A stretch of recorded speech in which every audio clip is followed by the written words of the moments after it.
तुम्हाला सर्च करायचंय. पूर्ण व्यवस्थित इथे समजून घ्या. बघा npci.org.in या नावाने सर्च करायचंय. सर्च केल्यानंतर तुमच्या समोर NPCIचा ऑफिशियल पोर्टल आधार लिंकचा ओपन झालेला दिसेल. आता या पेजवर तुम्हाला दुसऱ्या नंबरला एक ऑप्शन दाखवला जात आहे प्रोडक्टच्या समोर कंझ्युमर नावाचा. जो कंझ्युमर नावाचा ऑप्शन आहे कोणत्या ठिकाणी, या ठिकाणी दुसऱ्या नंबरला त्यावरती क्लिक करायचंय. त्यावरती जेव्हा तुम्ही क्लिक करणार, क्लिक केल्यानंतर तुमच्या समोर अजून काही ऑप्शन ओपन होणार आहेत. इथं नीट समजून घ्या. दुसऱ्या नंबरला ऑप्शन आहे, बाकी कुठेही क्लिक करायचं नाही. दुसऱ्या नंबरला जो ऑप्शन असेल कंझ्युमर, यावरती क्लिक करा. क्लिक केल्यानंतर दुसऱ्या नंबरला एक ऑप्शन येईल, तो म्हणजे भारत आधार सीडिंग नावाचा ऑप्शन आहे. या ठिकाणी खाली त्यावरती तुम्हाला क्लिक करायचंय. त्यावरती क्लिक केल्यानंतर आता या ठिकाणी आधार लिंक करण्याची प्रक्रिया तुमच्या समोर आता ओपन होईल. आता ओपन झाल्यानंतर यामध्ये काही माहिती भरायची आहे. कोणकोणती माहिती भरायची आहे व्यवस्थित समजून घ्या.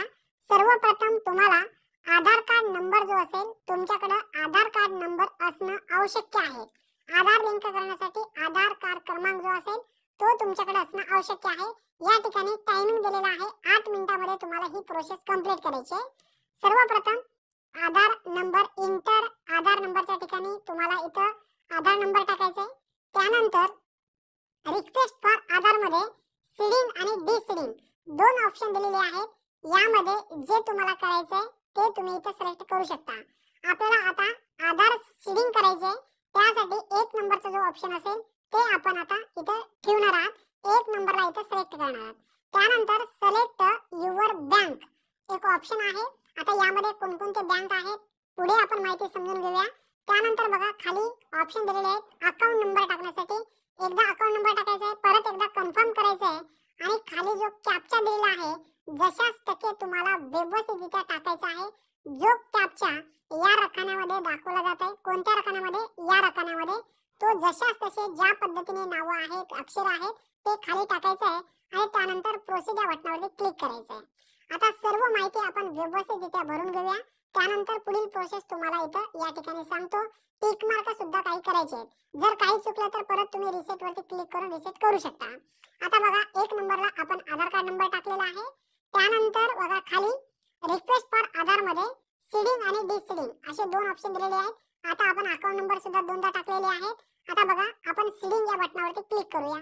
सीडिंग या बटनावरती क्लिक केल्यानंतर परत तुमच्या समोर एक दुसरा ऑप्शन ओपन होईल, तो म्हणजे सीडिंग टाइप.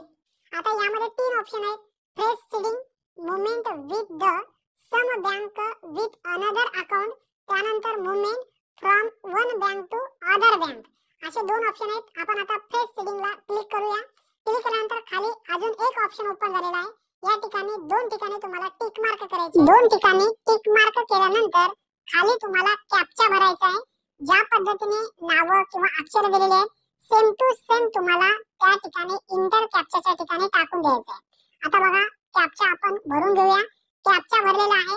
आता आपल्याला आपली बँक सिलेक्ट करायची आहे.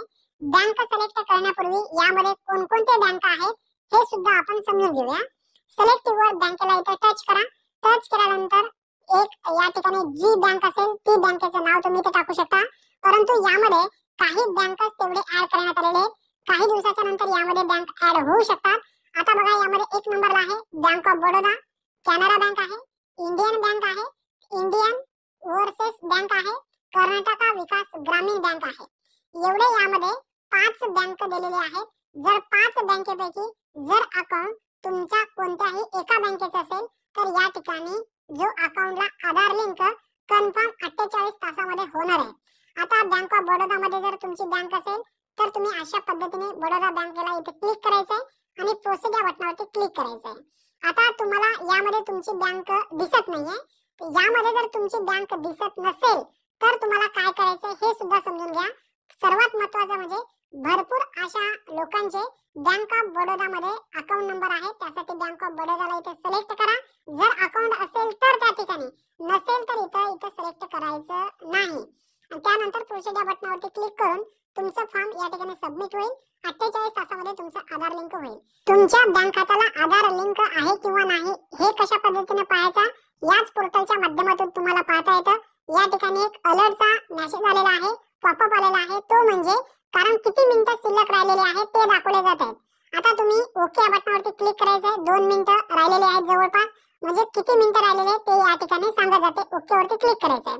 आता बघा, आपल्या बँकेला आधार सीडिंग आहे किंवा नाही हे पाहण्यासाठी या ठिकाणी एक छोटासा बाण दिलेला आहे. कोणत्या ठिकाणी नीट समजून घ्या व्यवस्थित. वरच्या कोपऱ्यामध्ये या ठिकाणी एक बाण दिलेला आहे, त्या बाण वरती इथं क्लिक करायचं. यामध्ये काही ऑप्शन ओपन झालेले आहेत. तिसऱ्या नंबरला एक ऑप्शन आहे, तो म्हणजे गेट आधार मॅप्ड स्टेटस नावाचा. कोणत्या ठिकाणी? या ठिकाणी यावरती तुम्हाला क्लिक करायचं आहे. बघा व्यवस्थित समजून घ्या. त्यानंतर खाली आता इंटर युअर आधार नंबरच्या ठिकाणी तुमचा आधार कार्ड नंबर टाकायचा आहे. खाली जो कॅप्चा दिलेला आहे तो कॅप्चा भरायचा आहे आणि चेक स्टेटस यावरती क्लिक करायचं आहे. आधार नंबर टाकलेला आहे, कॅप्चा भरलेला आहे. आता चेक स्टेटस वरती क्लिक करणार आहे. क्लिक केल्यानंतर तुमच्या मोबाईल वरती एक ओटीपी येईल. जो आधारला लिंक आहे मोबाईल नंबर त्यावरती एक ओटीपी येणार आहे. तो ओटीपी तुम्हाला इंटर ओटीपीच्या ठिकाणी भरायचा आहे. आता ओटीपी येईल. हा ओटीपी आता आलेला आहे. हा ओटीपी आपण इथून कॉपी करूया. त्यानंतर इंटर ओटीपी यावरती इथं ठेवूया, म्हणजे पेस्ट करूया. आता या ठिकाणी आपल्याला लिहायचं आहे. त्यानंतर सबमिट या बटनावरती क्लिक करायचं आहे. सबमिट या बटनावरती क्लिक केल्यानंतर बघा तुमच्या समोर या ठिकाणी दाखवलं जात आहे तुमच्या बँक खात्याला आधार लिंक आहे. ज्या बँकेला आधार लिंक आहे त्या बँकेचं नाव या ठिकाणी आहे. या पोर्टल वरती जर तुमची बँक नसेल तर त्या बँकेमध्ये जा, आधार लिंक करून घ्या. आधार लिंक झाल्याच्या नंतर तुमच्या खात्यावरती हे पैसे येणार आहेत. धन्यवाद. पुन्हा भेटूया. तोपर्यंत जय हिंद, जय महाराष्ट्र.